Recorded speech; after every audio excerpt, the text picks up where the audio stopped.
Assalamualaikum warahmatullahi wabarakatuh. Kembali lagi pada mata pelajaran UTK Humas dan Keprotokolan. Hari ini kita akan mempelajari materi pada KD 3.2 yaitu memahami regulasi humas. Sambil disiapkan buku catatannya ya. Nah, sebelum masuk ke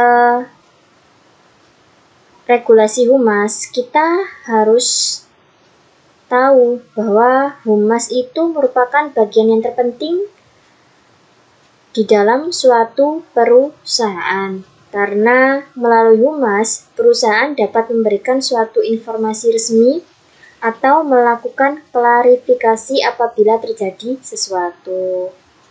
Dan humas sendiri kan selalu berhubungan dengan masyarakat ataupun klien di luar perusahaan. Jadi pegawai humaslah itu yang lebih tahu keadaan di lapangan, seperti itu. Baik, kita akan mempelajari tentang regulasi humas. Nah, menurut Kamus Besar Bahasa Indonesia, regulasi adalah mengendalikan perilaku manusia atau masyarakat dengan aturan atau pembatasan. Itu regulasi. Nah, sedangkan regulasi humas adalah suatu cara untuk mengendalikan masyarakat dengan aturan tertentu dalam bidang kehumasan. Jadi yang perlu digarisbawahi yaitu regulasi adalah aturan.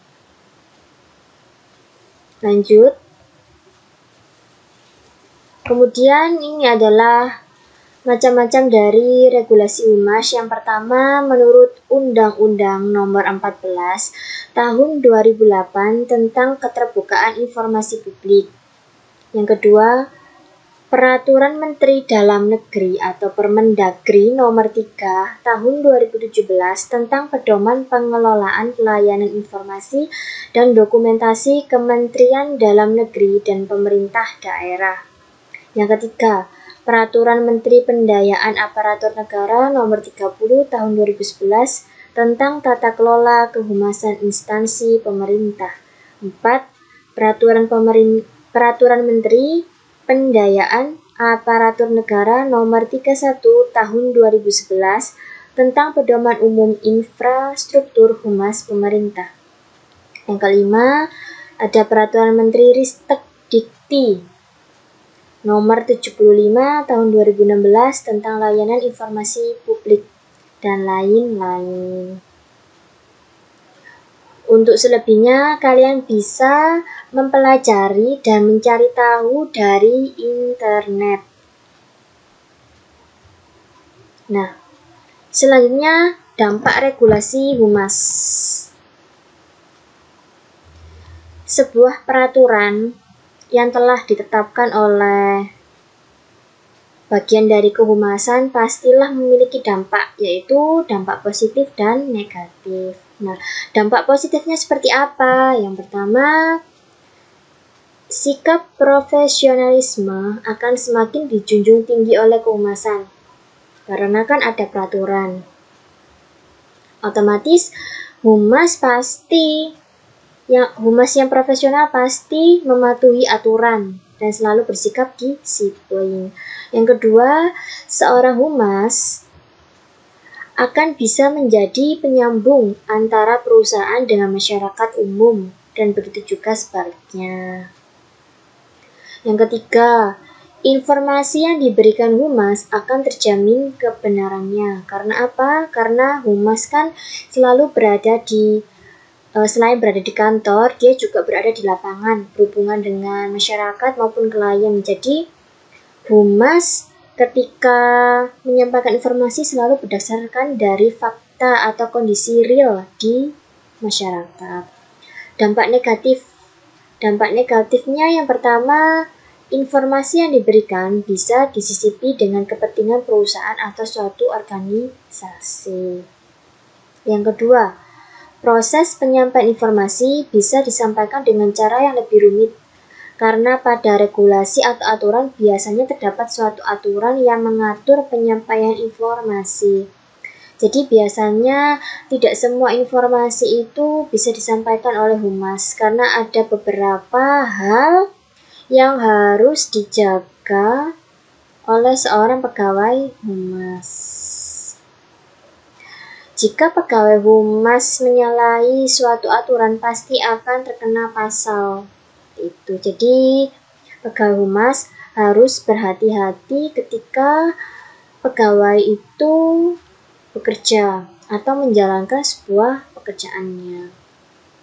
Selanjutnya kita akan mempelajari tentang kode etik humas. Nah, praktisi humas memiliki etika profesi atau kode etik humas yang harus ditaati. Ketaatan pada kode etik humas menjadi ciri humas yang profesional. Nah, jika seorang pegawai humas itu mematuhi yang namanya regulasi dan kode etik, pasti dia dikatakan sebagai pegawai yang profesional. Kode etik adalah norma dan asas yang diterima oleh kelompok tertentu sebagai landasan tingkah laku.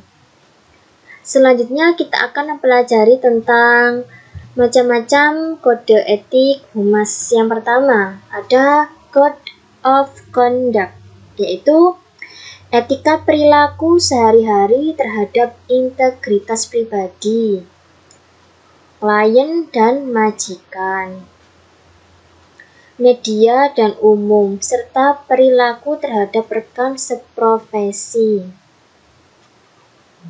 Klien artinya rekan kerja.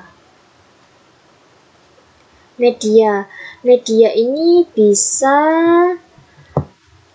dari media pers atau wartawan. Biasanya di sebuah perusahaan itu setiap kegiatannya pasti akan ada wartawan nasional untuk meliput segala kegiatan perusahaan, apalagi kalau misalnya perusahaan itu besar dan banyak cabangnya, pasti perusahaan tersebut banyak didatangi oleh para media.